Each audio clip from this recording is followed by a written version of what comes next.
Good afternoon, everybody. Welcome to another Rookie Card Collector 123 video. Today's video, we're going to resume our Baseball Hall of Fame Top 10 Early Cards series, which is going to include rookie card candidates as well as some other low pop, harder to find early career cards. Today's Hall of Famer we're going to discuss will be Adrian Anson.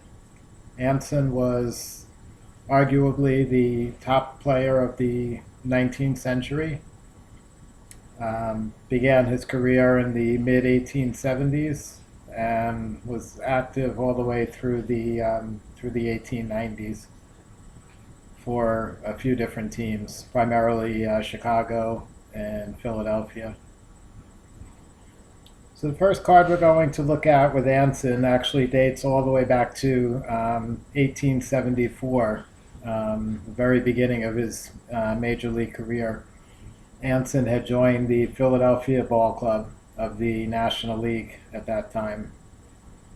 And the Philadelphia Club in 1874, had a photography studio which was called Soudard's and Fenimore, out of the Philadelphia area, and they took photos of each player from the Philadelphia team that season, or just about everybody that was present the day that the photos were taken. And they produced cabinet cards, which were the photographs that the photographer would take, and those would be mounted on a thick cardboard backing, usually with some sort of ornate border. And the photography studio would be printed at not only at the bottom of the photo on the cabinet card on the front, but a lot of times the studio name and address was also printed on the back of the thick cardboard cabinet backing as well. So oftentimes you had two advertising mediums for these cabinet cards. So this would be Anson's first appearance as a Major League Baseball player, and by far predates any of his other cataloged cards. The second Anson card that was produced, is in 1887. This was a tobacco card that was put out by a company called Buckner Gold Coin. They advertised their tobacco products on the back of the cards. These were generic baseball player images. They sort of had some resemblance to the ball players, but different images were used for each player, and the player images not necessarily matching the player depicted on the card. Similar to the later American Caramel cards from the 1910 era, where they used generic player drawings. The Buckner Gold coins are not easy to find.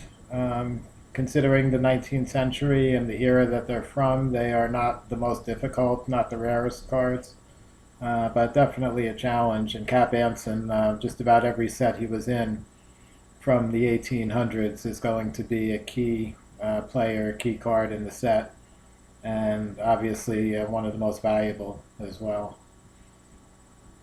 Next up, in 1888, the following season, Anson would have a whole bunch of cards produced.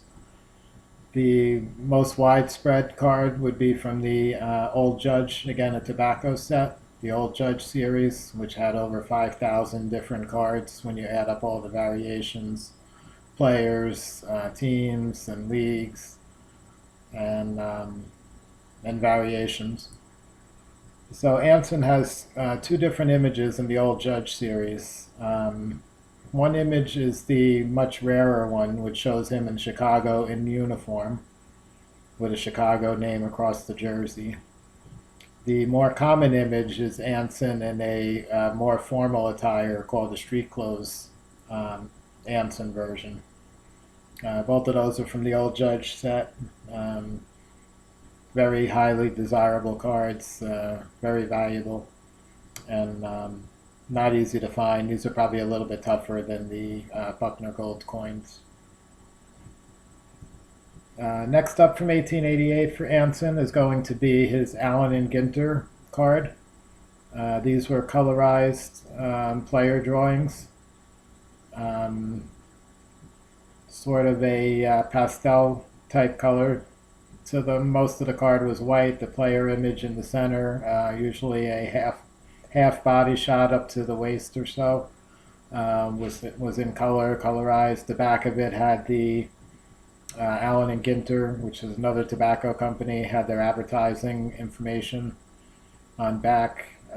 This was a 50 card set that included not only baseball players but other top athletes in different sports from that time, which included wrestling, boxing, horse racing, jockeys, and various other sports. Another 1888 issue for Cap Anson. This one has become very popular, especially in the past few years. This one is in full color. It's the N162 would be the catalog designation in the American Card Catalog. It's produced by Goodwin and Company.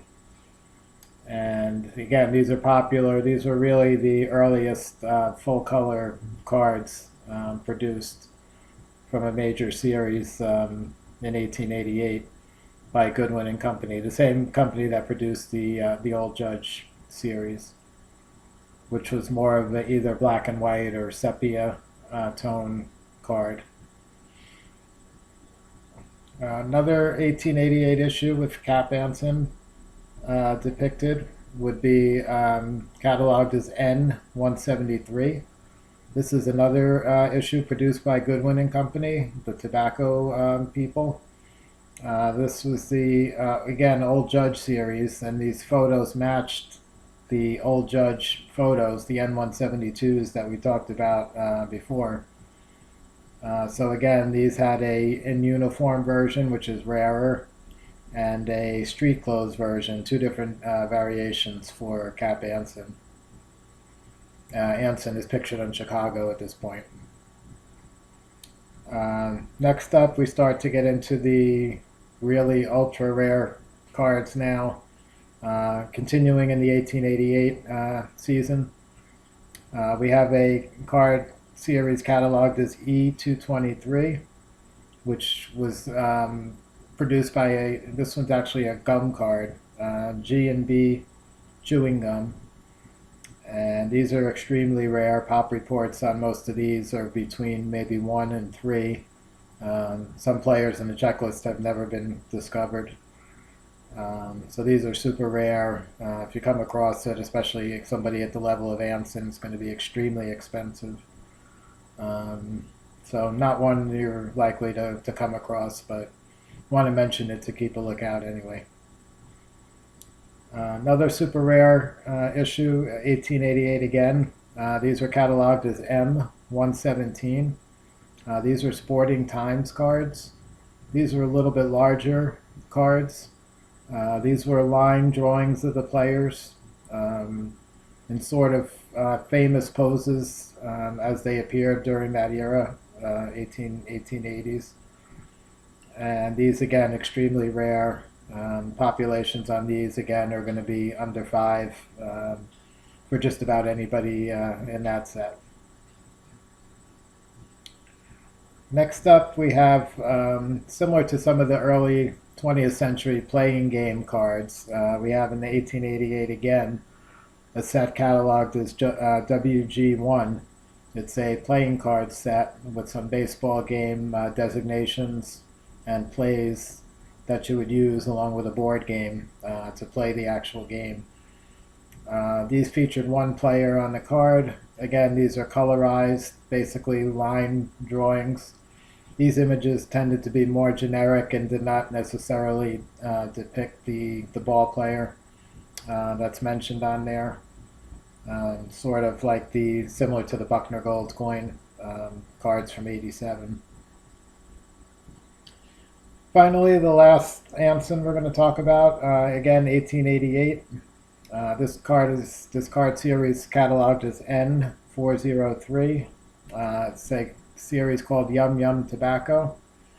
The Yum Yum tobaccos are, again, extremely rare. Populations on just about any card from that set is going to be 1, 2, 3, in that range. Some have never been discovered for players on the checklist as well. The format on those is very similar to the old Judge series, the N172s. One thing I'll mention with the old Judges, because I did not mention it when I went over that set initially just before, the old Judges were actual small photographs taken by the photographer and mounted on a cardboard backing that was the exact same size as the photo that was taken. And it had designated on there the player's name, the team, the league that they played in. And these cards are sometimes found without the backing if they were pasted in an album at some point and then removed from the album. These are called what's known as skinned old Judge cards, which means basically the back is missing, the cardboard backing. So what you have left is really the photograph that the photographer took and developed, minus the cardboard backing that it was meant to be applied on, which it would have been, but maybe removing from scrapbook, the backing peeled off. Should you end up with one of those kind of cards, those are always going to be graded, if they are gradable. Those are always going to be graded as authentic. The grading companies, PSA, SGC, will not give those numerical grades, and they'll label it as authentic altered because the back is basically missing. So that's going to wrap up our video for today. Hope you enjoyed it, and hope you guys have a great day, and I'll catch you on the next one.